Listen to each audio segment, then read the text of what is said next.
has only been 60 years since the birth of the German Empire. We are a young nation, and the democratic experiment put in place after the Weltkrieg is much younger still. We thought we had, at long last, found peace. We thought the blood toll paid by our fathers and sons would have brought the world a moment to breathe and enjoy the sunshine. Alas, it was not meant to be. The syndicalist scourge subverts the very fabric of the empire, and their puppet masters in the halls of Paris and London aren't ashamed to openly challenge the world. Again, today, German fathers and sons are dying for the empire and the peace we have so dearly bought. In the east, the Russians once again march. In the west, syndicalist terror and bloodshed sweeps across the American continent. Even here, in Europe, Italians fight their brothers, encouraged by London's and Paris's brazen acts. In this light, we must ask ourselves, how has democracy fared? Has it been the superior system, the pillar of stability in a shattering world? It has not. We ourselves have become fractured and begun tearing ourselves apart. We have spilled German blood on German soil. The discordant voices, petty squabbles and small-minded power grabs have brought us Black Monday, the worst economic crisis the world has seen. It has brought us uprisings, and now even the kingdoms seek to destroy the empire in open disobedience because they fear for their democratic rights. My friends, I have been put into this position by our emperor to unify, to build bridges between the interests, to draw our eyes back to what matters most, the glory of the empire and the peace it brings. My friends, I have failed. For too long I have compromised, given in, appeased, and tried to repair the system, this young system of democracy. But the destructive forces it brings, that pulls us apart, that set brother against brother, they are a sickness, and I have let it fester for too long. No more! This is where we draw the line. We will no longer let those interests divide us, weaken us, and hollow out the empire until our enemies come to divide up the spoils. From today, there will be no more compromise. We will no longer try to fix a system that is so visibly broken. The experiment has ended, and from its ashes a new empire will be born, united under the emperor, with one purpose, to steel ourselves for the oncoming storm. Because if we don't, our enemies will trample over everything we have and stand for. We will not work within the system, but build a new one. We will not stand by and watch as petty kings destroy us. From today on, we will build a new Germany, one country under one emperor, and when the French and the English and the Russians come to our borders, expecting to find a decayed door to kick in and pillage the riches beneath, they will instead be met by a wall of steel and unbreakable will, forged in the fires they themselves have started all over the world. One nation, united under one emperor. Onwards, my friends, for a reborn Germany. It is 1938, and Kurt von Schleicher is not having any of it anymore. The whole experiment of democracy in the empire is going to end here, and we're going to be building a new state. Now, if you are seeing certain historical parallels, that is not unfounded. And I challenge you to pick up on how we get to these points, because I think that is a very, very interesting way of looking at it. Anyway, right now we're busy deporting the syndicalists over to France, where they belong. And if they want to come back, then they will not be met with open arms or by discussions, but at gunpoint. So the gloves are off, and we are not messing around any longer. We are still, I think, 49 days-ish away. Yeah, 49 days away. We already have a relatively decent amount of investment and stability score. So let's take a very quick look at how much more we need to do. So we're at 3,200. So we just need just under 2,000 on each side to make that happen. And what can we do without incurring too much debt? We could use the Promote the Tarnobade plan, but that costs us 3% debt, gives us 6 new cards. We can probably do without that, although the Arbeitsdienst alone is not going to cut it. So we would need at least one more, which means these two together would be 4%. But then again, if we're drawing this, there's no guarantee that we will get enough. So I'm just gonna let it roll for a bit longer, and probably by then the Arbeitsdienst Public Works themselves might be enough to just kick it over, and then we can do with 3% debt. It's still not great, 138% GDP, but it seems workable. As long as we're staying below 200, I guess. We're no longer holding summits for peace, because peace is clearly not an option anymore in the world. And we are still having a comfortable lead of 45 points over the British when it comes to Ireland. So we just need to keep an eye on that. We need to keep an eye on that and see if Ireland folds over to our side or not. All right, what else do we need to look at? We need to deal with aircraft. So one thing I think that's become kind of clear is that, and the Argentinian war is over, so Argentina no longer has any, but when we were there was that the range of our aircraft really is just not great. And we're going to have a similar problem over in the US, where the relatively short range of our aircraft makes them very, as you can see, we can nowhere near cover an air zone, makes them very much very much unsuitable for this kind of environment. So we might need to take a look and see if we can get a heavy fighter going that has a bit more range. So let's compare that to the Bf-109s that we have. Currently, we've got a range of 550 kilometers. So if we were to create a heavy fighter with a good set of light machine guns with a twin engine, let's see what that looks like. Right now, we have a range of 900 kilometers, which is almost twice as what the original plane had.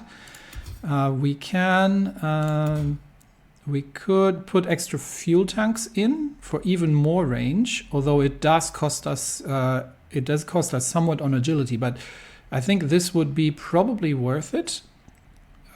It further reduces our air defense as well, which isn't, because fuel tanks are, well, volatile.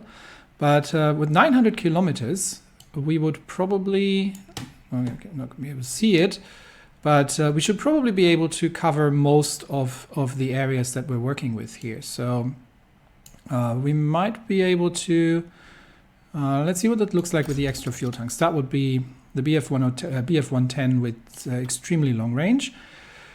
And we'd be using Dornier, which gives us, unfortunately, for medium planes, surface detection and ground attack, which doesn't help us for a heavy fighter.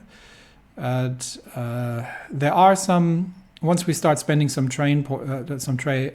points here, a lot of this is Dornier's going into ground attack. So Dornier might not actually be the right one for this. The Siemens Schuckert might actually be the better designer for that, even though we're actually not spending any points in. We could, because it has sort of conflicting light medium. We could specialize Siemens Schuckert on medium airframes, and this would work for heavy fighters. I think that's the better designer. So I would get Siemens Schuckert on here. And what we have 19 weight, so we don't need any of these. We could still throw a defense turret in there to compensate something. It's still more cost of agility. The production cost, where are we at right now? 44 production cost is relatively high, but if we compare that to the HE111, and that, do I see the production cost here? I don't actually. Okay, so we'd have a 44 production cost. Okay, the HE111 has a 52 production cost, but the Bf-109 is obviously significantly cheaper. So we're almost double of a Bf-109, but in turn we get significantly better range. This is a 2 production cost. I'm kind of on the fence about the fuel tanks, but it seems like a good it seems like a good extension to make for these. And it'll give us the range that we sort of need as a heavy fighter to cover things. So I think that's a worthy. We've got 20 air experience, so that would be a worthy design. Can I still? Is it worth still throwing in the defense turret? It might be. So if we build it like this. For 16, 370 max speed isn't great, but I don't want to go up to triple engines because then, well, that kicks the production cost up to 60, which is prohibitively expensive at this point. So with that 46, we're still below the Heinkel 111s, but we have a fighter that can actually escort these in regions, because it seems like we'll be fighting in regions that are a little bit further out, really. So the Heinkel 111s and the BF 110s can make themselves quite useful. We could potentially throw another set of LMGs in there, and that might actually still be. Maybe we'll do that and remove the. We'll do it like this rather. Remove the defense turret and put and give it more air attack. Yep, that's a good design. A significant amount of weapons, and then we can get these constructed. Now the only thing I wanted to check is how far away are we from from better guns? Can I just move this out of the side? This is still a year ahead for the heavy MGs, so we can refit that design, but I think it's good to start to get that started. Yep, that looks very much like a BF 110. This does not, and this does not either. I like this one, yeah. Okay, save that, and then we are obviously going to start a production line, but the BF-10 heavy fighters with Siemens Schuckert, but we are still working on getting the. We're still working on getting the factories for these. So we by now are producing a. We're going to have to crank that up to at least 5, and I probably want 10 on this as well. Let's make it 10 all of them. We are starting to produce the BF-109s in larger numbers, but we might just split that. Okay, let's. We could split that down to 5, and then get that into priority once the new ones come in. There we go. Okay, so that looks good. And once we are building more factories, then we will start filling out the. We'll still start filling these out. We're good. I have a decent amount of trucks, but I'd love to get that up to 5 as well. Tanks will have to come at some point, and trains too. But right now we are also having a shortage of artillery and everything else. So we're getting there in terms of production efficiency, but we're still suffering from the 50% debuff on factory output. All right, back to the war on the ground. In the mountains in Central Asia, we have started engaging the Russians, and our troops have just come off the train, so we're sending a division out to reinforce that and assist with the defense here. And just as our divisions get pushed back, we are having news from Germany. The shocking news from München were followed by an emergency meeting between the Reichskanzler and his numerous secretaries, as well as delegates of friendly parties in the Reichstag and the Crown Prince as a representative of the interests of the Kaiser. The room agreed that this situation was unprecedented and, if not managed properly, could lead to a breakdown of the empire's relations with its constituent states. As a decentralized monarchy built upon the compromise between Prussia and the other member states, such a blow would shake the very constitutional foundations of the German Empire. The plurality view in the cabinet favors a harsh approach, which would protect the integrity of the empire against the rebellion of the state governments. Bavaria's actions can easily be construed as illegal, a violation of a state's duties to the empire, which is pretext enough for an intervention, a Reichsexekution. To clear out any further constitutional issues, this view also supports amending the Enabling Act and giving it additional powers, turning it to a constitutional act that is superior to the whim of any state. Such moves may finally complete Schleicher's dreams of a centralized Germany, but are bound to meet severe resistance. Some offer negotiation with Bavaria first, though it's unlikely an acceptable compromise will be found without Schleicher's fall. It would delay the constitutionalists and give us additional time to gather allies.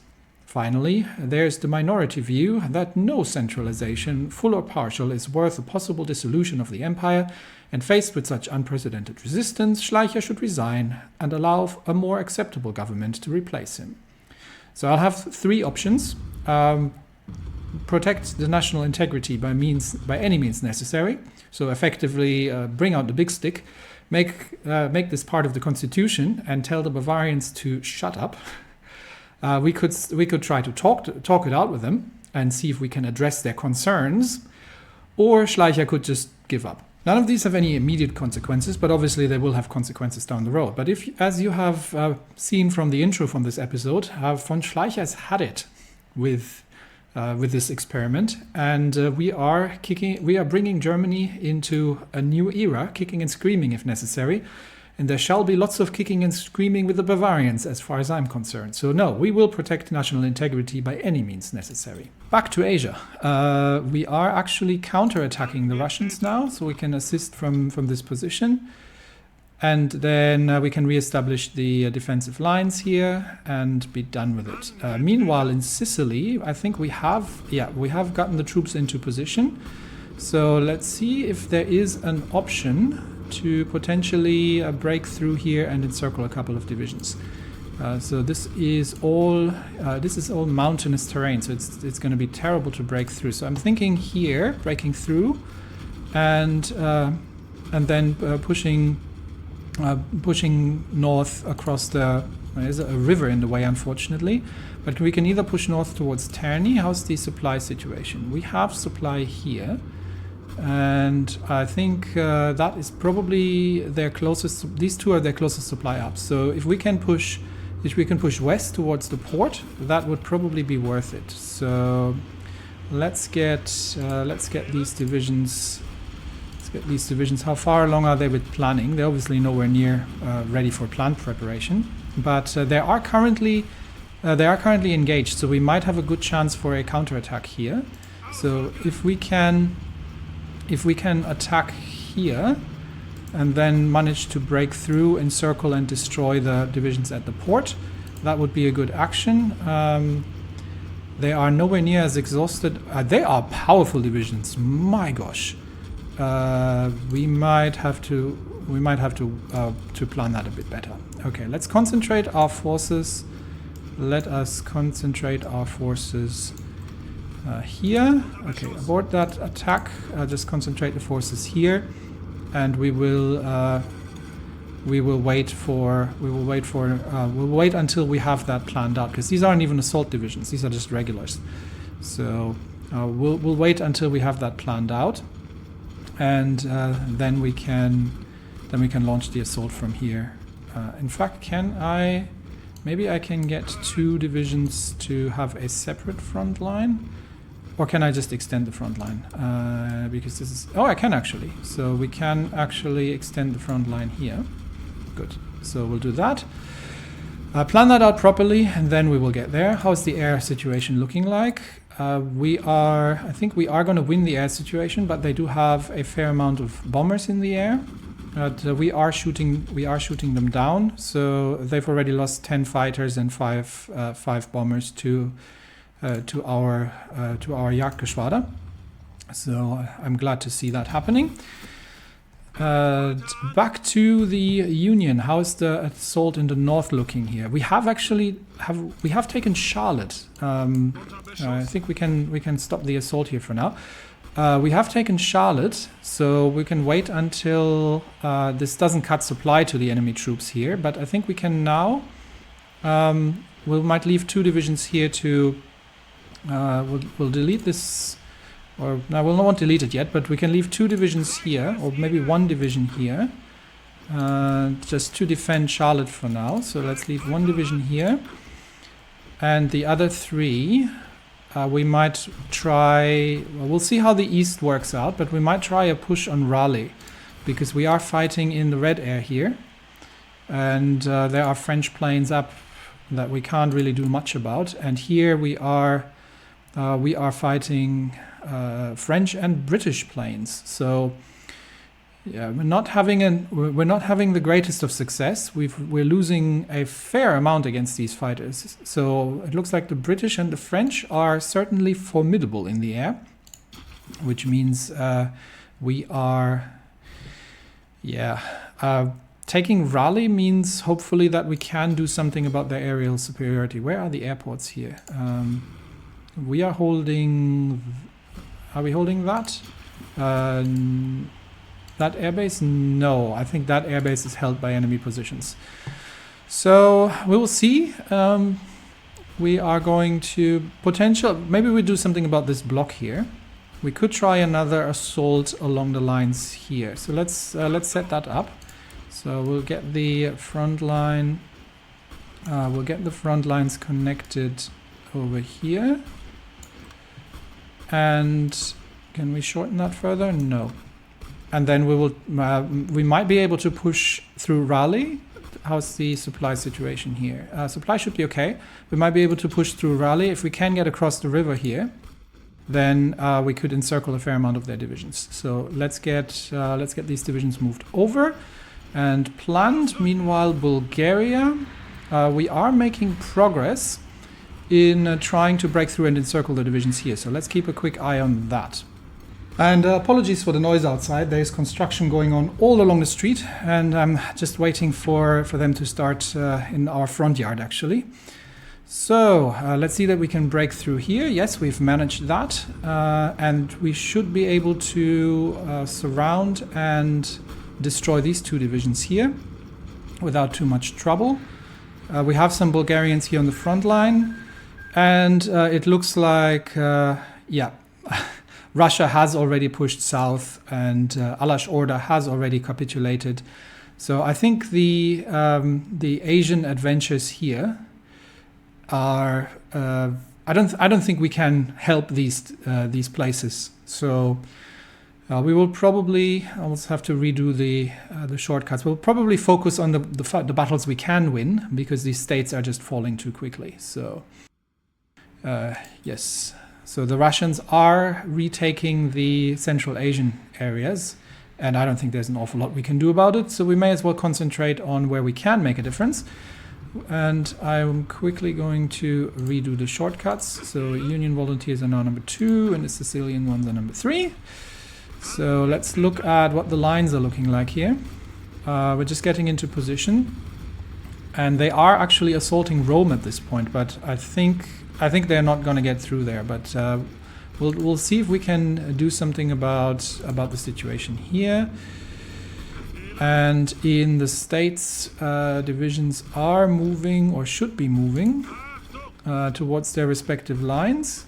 Which one are you? You are there, so move over there, thank you.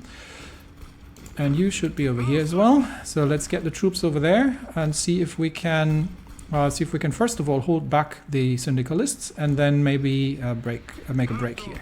But Bulgaria right now is interesting. So the Bulgarians are pinning the divisions there, and troops are moving into place. I'll probably move 1 division here and the other 3 this way. There we go. And then we can shorten this line here. We'll try to destroy these 2 divisions, and then we might see if we can. I might divert 1 and just push towards Belgrade if we can. If we can just get across the, river line, see if we can push towards Belgrade. And the others should be sufficient to wipe this out. In the Union, we are moving into place, and we are getting counterattacked quite aggressively for obvious reasons, because there is a lot of enemy divisions out here. So We haven't had time to dig in yet, but German firepower should be helpfully enough to stem the tide here. And then we can see if we can do something there. Sicily gets into places. The Argentinian volunteers have returned. Good to know. And where did they get reintegrated? They might have just gotten reintegrated. Unless there are some troops that I'm currently not managing. Oh yeah, there they are. These are, yes, for some reason they're in the Asian theater. You are just going to reinforce the troops here again. So let's get you back on reassigned. Okay, that's done. Bulgaria is interesting. So let's follow Bulgaria. And we are attacking with these 3 divisions along the lines. We'll see if we can make the break, and we will help the attack from the south here to destroy these encircled divisions once we have made our way up north across the lines here. And what is new? Something about Great Britain. The Duke of Saxe-Coburg-Gotha receives British dissidents. Now that's interesting. Last weekend, peculiar events took place at Friedrichstein Palace in Gotha, the winter residence of Duke Karl Eduard of Saxe-Coburg and Gotha. At a grand gala of the Anglo-German Fellowship, the Duke welcomed many representatives from the former British Empire, as well as important functionaries of various British émigré circles, including the infamous Committee for the Restoration of Great Britain. It is no wonder that Karl Edward, a grandson of Queen Victoria whose English titles were revoked in 1917 under the Titles Deprivation Act, seeks close ties with such controversial dissident organizations. Germany has long gained a reputation in English émigré circles as the last bulwark against socialism, and the formerly shunned Duke is now praised by his ex-enemies as a brilliant example of Anglo-German ties. This circumstance is underpinned all the more by Karl Edward's personal ideology. Demonstratively reactionary and authoritarian, he is anything but a friend of the post-March Constitution's era parliamentary order, something that has found favor with the GRGB, an elitist group consisting primarily of exiled English businessmen and nobles. Apart from the British guests, numerous local German dignitaries also appeared at the gala, such as business tycoons and representatives of the Duchy's National Conservative state government. Thuringia has been a hotbed of right-wing thought for several years, and Gotha in particular has been the seat of a government with DVLP participation since the early 1930s. The Fatherland Party maintains close ties to the far-right British dissident scene, and Weimar-based DVLP-aligned publisher Walter Backmeister translated and circulated many dissidents' literary works. As long as such meetings take place behind closed doors and are not associated with our government, they principally do not pose a problem. Nevertheless, in times of rising global tensions, caution is advised. A bit more political professionalism would suit the Coburg Duke quite well. So, in short, when the Brits were kicking out all the noblemen because they're now the Soviet Union of British Isles, then they got into exile, and they are now fraternizing with the Germans in the East in order to, get back their kingdom, basically, get back their noble titles. So again, we're not principally against this, and yes, the far right is obviously doing this sort of thing, but we'll see. This might come in useful at some point if we want to, do something with the Dominion of Canada, the remains of with the British government in exile. But for now, it's a welcome event, as long as we all follow the idea of one empire under one emperor. Right, we are going to need slightly better infrastructure, and we are building that. And then we have to focus on more military factories, honestly.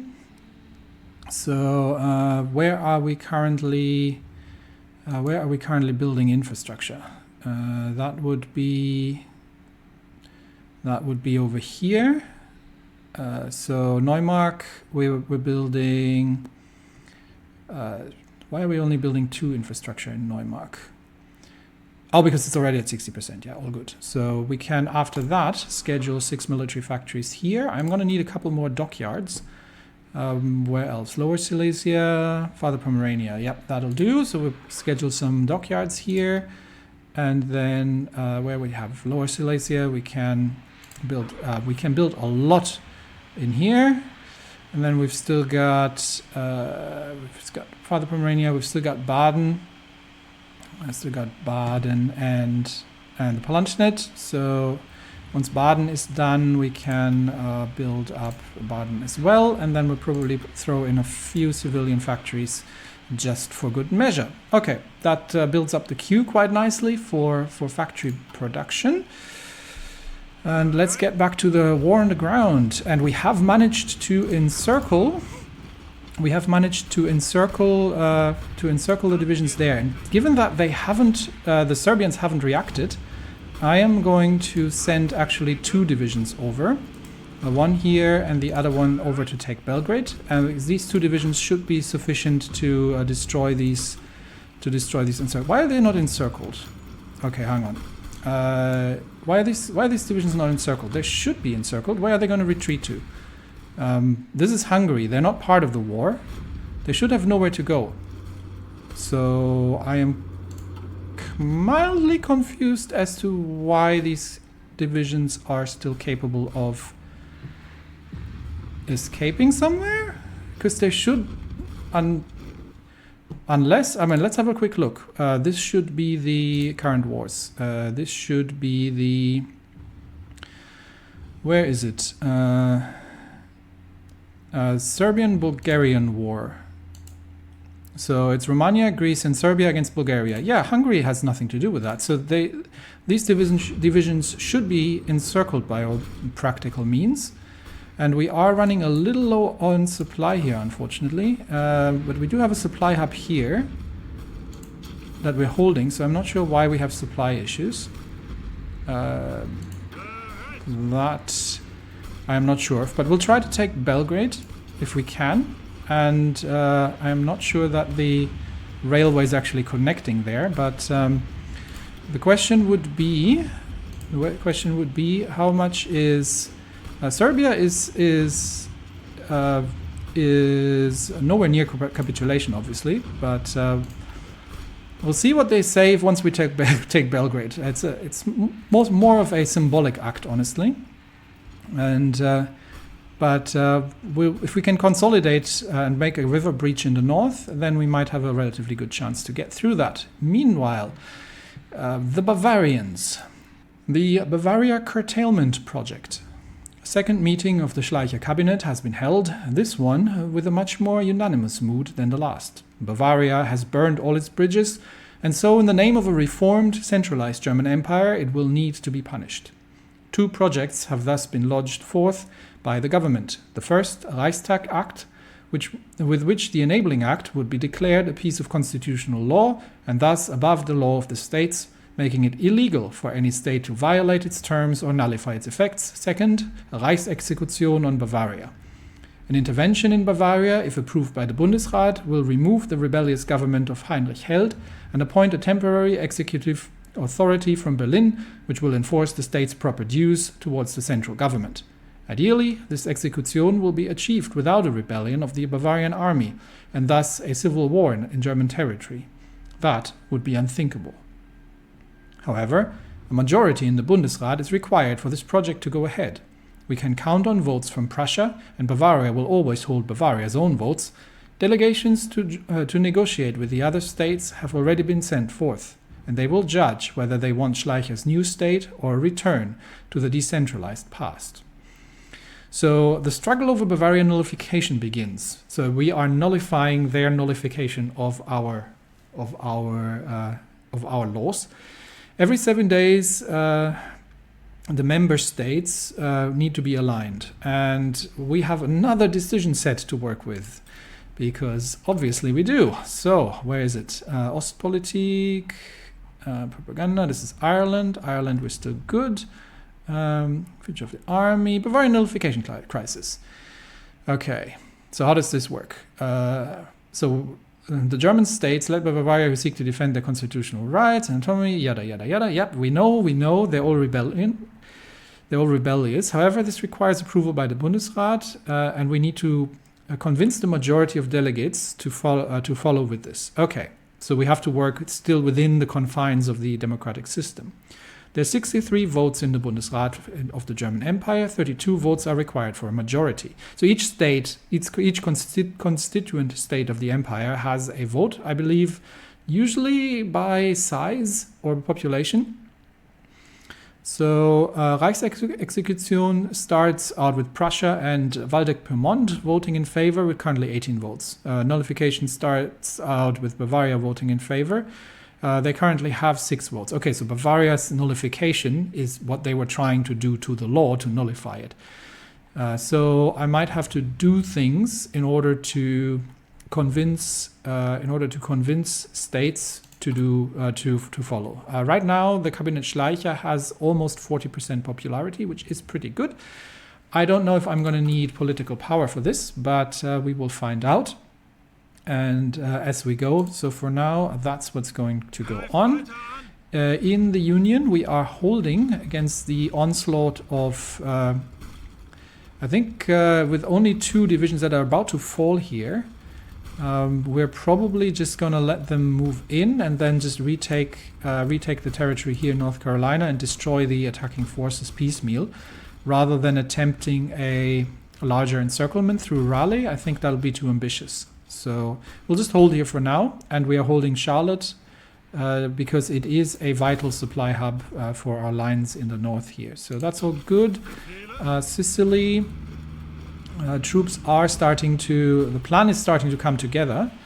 So we're going to try an assault here along the lines to take the port and encircle the troops here in the west, and to secure Rome. So that's happening. And more interestingly, Bulgaria. These, by all intents and purposes, should be encircled, to my understanding, but it appears they are not.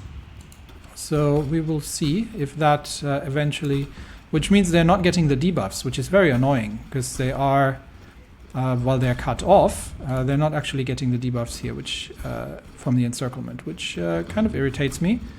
So I think I might actually stop the assault here for now, and get these 2 divisions on that front line to take down these 2 divisions there. So we'll focus on the other side for now. They are trying to reconnect here, so we do have to keep an eye on the south, but and not dither too long. They are attacking, however, so we might be able to join in on a counterattack here. We will see. We will send another one in there. Okay, we'll see how that goes. And we have almost taken Belgrade. We'll just have to prevent them from. Reconnecting and breaking out here. So let's see if we can manage to get through there. And I think we are getting there. We are destroying these. We are slowly destroying these divisions. What are we struggling with so much? The weather, and they are entrenched and have the terrain advantage. Yes, but they should be able to hold the river line here, hopefully, and just to prevent them from reconnecting. And we are, 1 division holds in the north. They are redirecting their efforts towards Belgrade, and I don't think they can save Belgrade. And these 2 divisions should be wiped out relatively soon. The Americans are pushing back here. I would love to not lose the port, ideally. So I might get 1 division to fall back, and 1 division to fall back and hold the port. And just to make sure that we have supply, so otherwise we'll have to rely on supply from Charlotte, which is going to be relatively difficult. So hopefully we can manage to hold the port. But this is, they're force attacking. So this is a significant effort there.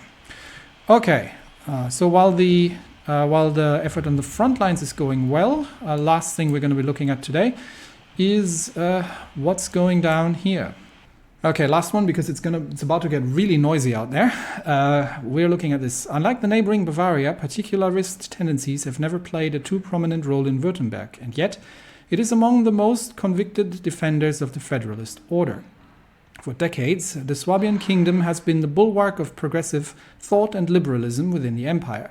No Kulturkampf, early electoral reform, tendencies towards parliamentarization long before most other states, and able and popular monarchs with enormous wisdom and political expertise. Many iconic, progressive-minded... Okay, so all these factors make Württemberg one of the prime allies in the Bavarian cause. However, Minister President Eugen Bolz, a respected jurist who presides over a moderate coalition of the Zentrum Party, the LVP and the Farmers' League, will not shy away from restraint in case the Bavarian complaints appear too outrageous or unjustified. After all, as even the Deutschland lead says, freedom always comes in connection with justice. Württemberg's final stance on the matter therefore remains to be seen. So we have to spend political power. We can reach out and focus on the unreasonable Bavarian demands. We can focus and try to convince them that we'll forge a stronger empire, which, given their sort of background in federalism, might not go well. We could ask Stegerwald to convince them. I'll have to look what his orientation was, or we just give up on them. So Kingdom of Württemberg is worth 4 votes. So we could just not spend the power and do it. So we'll decide that next episode, little cliffhanger. And I'll have a good think about, because it is about to get really noisy outside when they're starting to dig up the front yard. So I'll end the episode here. Have a good one, everyone, and I will see you next time. Bye-bye.